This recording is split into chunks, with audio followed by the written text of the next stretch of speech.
Hello বাচ্চারা, আজ আমরা শুনবো টিয়া রাজার বিচার নামক গল্পটি। শুরু করা যাক তাহলে। একটি জঙ্গলে অনেক রকমের পাখি একসাথে থাকতো। সেই জঙ্গলেরই রাজা ছিল একটি বড় এবং শক্তিশালী টিয়া। ওই জঙ্গলে টিনু নামে একটি পাখি থাকতো। তার উল্টো দিকের ডালেই মিনু নামে একটি পাখি তার স্বামী গোল্ডির সাথে থাকতো। তারা স্বামী স্ত্রী খুবই চালাক ছিল।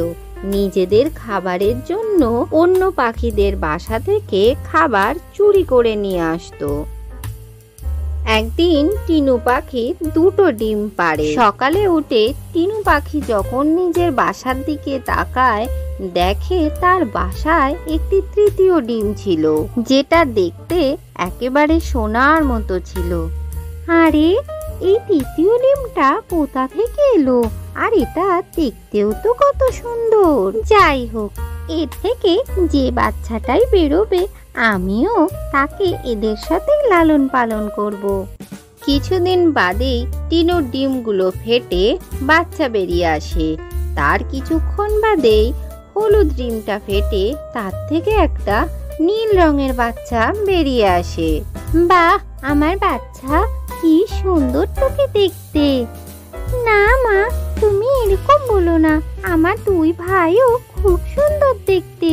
ঠিক আছে, এখন আমি ওদের জন্য গিয়ে খাবারের জোগাড় করে আনি। এরপর টিনু পাখি খাবার জোগাড়ের জন্য বেরিয়ে পড়ে। অনেক খোঁজাখুঁজির পরে সে 3টি দানা খাবারই খুঁজে পায়। 3টে দানা তো পাওয়া গেছে, আমার না খেলেও চলবে। বাচ্চাদের জন্য এগুলো আমি নিয়ে যাই। এই বলে টিনু পাখি সেই খাদ্যগুলোকে তার পায়ের মধ্যে ধরে উড়ে সেই বাসায় নিয়ে চলে যায়। নাও আমার বাচ্চারা, খাবার এনেছি, তোমরা এবার সবাই মিলে খেয়ে নাও একটা করে দানা। কিন্তু মা, তোমার খাবার কোথায়? আমি তো রাস্তায় খেয়ে এসেছি, এখন তোরা খেয়ে নে। এরপর নীল পাখি যখন একটি দানা মুখে দেয়, সাথে সাথেই সেখানে আরো একটি দানা চলে আসে। তারপরে সে যখন আরো একটি দানা খায়, তখন সেখানে আরো 2টি দানা চলে আসে। এটা কি জাদু রে? আমি তো জাদুর টিম থেকে বেরিয়েছি, তাই আমার মধ্যেও জাদু আছে। আমি যেটা খাবো তার দ্বিগুণ হয়ে আসবে। এরপর সব পাখিরা মিলে একটা করে দানা খেয়ে নেয়। টিনু পাখিও তার থেকে একটি দানা খায়। ধন্যবাদ আমার সোনা, আমাদের তো আর খাবার চিন্তা করতেই হবে না। এই কথা পাশে বসে থাকা গোল্ডি ও তার স্ত্রী শুনে ফেলে। আরে মিনু, একে তো আমাদের বাসায় আনা উচিত। আজকেই আমি ওকে এখানে আনার ব্যবস্থা করছি।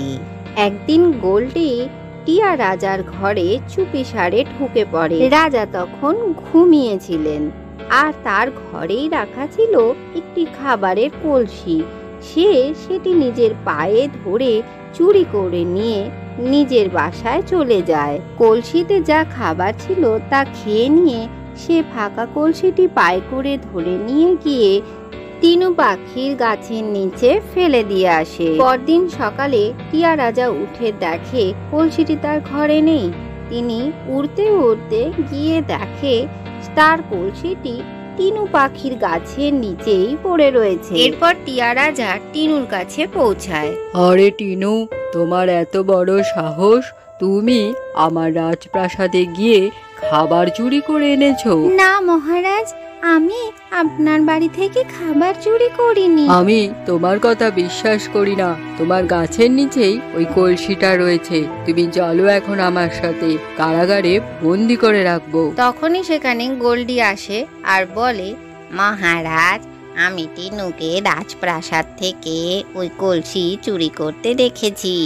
এই কথা বলেই সে সেখান থেকে উড়ে চলে যায়। এরপর টিনুর বাচ্চারাও মহারাজকে বলতে থাকে যে তার মা এই কাজ করেনি। কিন্তু টিয়া মহারাজ কোনো কথাই না শুনে টিনুকে তার সঙ্গে নিয়ে চলে যায়। তারপরই সেখানে গোল্ডি এসে হাজির হয়। আরে নীল পাখি, যে তোমাকে খাবার দিত সে তো চলেই গেছে। তুমি কি এখন আমার সাথে থাকবে? ঠিক আছে, আমি তোমাকে ভেবে কালকে বলবো। এই কথা শুনে গোল্ডি সেখান থেকে উড়ে চলে যায়। দাদা, মা তো আমাদের ছেড়ে চলে গেছে, তুমিও কি আমাদের ছেড়ে চলে যাবে? না না, কখনোই না আমার ভাইরা। আমি এই গোল্ডিকে সায়স্তা করবার জন্য একটা পরিকল্পনা করেছি, শোনো তোমরা সেগুলো। এদিকে টিয়া রাজা টিনুকে বন্দি করে রাখে। তখনই সেখানে টিনুর 2 বাচ্চা এসে হাজির হয়। মহারাজ, আমরা আপনার কাছে একটা কথা বলতে এসেছিলাম। আমার মা চুরি করেনি, যে চুরি করেছিল সে আজকেও আপনার বাসায় চুরি করতে যাবে। কি বলছো তোমরা? সে কে? মহারাজ, আপনি আমাদের সাথে চলুন, আজ তার মুখ থেকে সত্যি কথাটা বার করেই ছাড়বো। এরপর মহারাজ জেলখানা থেকে টিনুকে মুক্ত করে দেয়। তারপরে তারা সবাই মিলে গাছে গিয়ে বসে এবং সবাই একসাথে লুকিয়ে থাকে। নীল পাখি গোল্ডিকে ডেকে পাঠালে সে সতে সতেই চলে আসে। বলো বাচ্চা, তুমি কি আমার সাথে থাকবে? আগে তুমি বলো, আমি যদি তোমাকে বলি রাজা টিয়ার বাড়ি থেকে খাবার চুরি করে আনতে, তাহলে কি তুমি এনে দেবে? হ্যাঁ হ্যাঁ, আমি নিশ্চয়ই এনে দিতে পারবো। আমি কি করে তোমার কথা বিশ্বাস করব? যাতে তুমি আমার সাথে আমার বাসায় থাকো। তোমাকে এই ছোট বাসায় দেখে আমার একেবারেই ভালো লাগে না। আসলে সেদিন চুরিটা তো আমি করেছিলাম, আর দোষটা টিনুর ঘাড়ে চাপিয়ে দিয়েছি। আরে মহারাজ, আপনি এখানে? গোল্ডি, আমি তোমার সব কথা শুনে ফেলেছি। তুমি নিজে চুরি করে টিনুর নামে দোষ দিয়েছো। চলো এবার তুমি আমার সাথে কারাগারে বন্দি হতে। আর হবে না মহারাজ, এবারের মতো আমাকে মাফ করে দিন। তুমি যা করেছো তার কোনো ক্ষমা নেই। টিনু, তুমি আমাকে ক্ষমা করে দাও। আমি ভুল করে তোমাকে শাস্তি দিয়ে ফেলেছিলাম। বাচ্চারা, তোমাদের বুদ্ধির প্রশংসা না করেই পারছি না।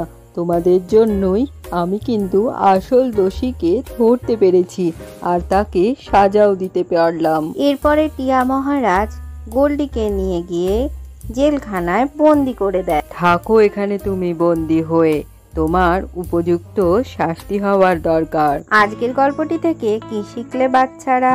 কখনোই অন্যের ক্ষতি করে নিজের ভালো করা যায় না। ভিডিওটি ভালো লাগলে চ্যানেলটিকে লাইক ও শেয়ার করে সাবস্ক্রাইব করে দিও।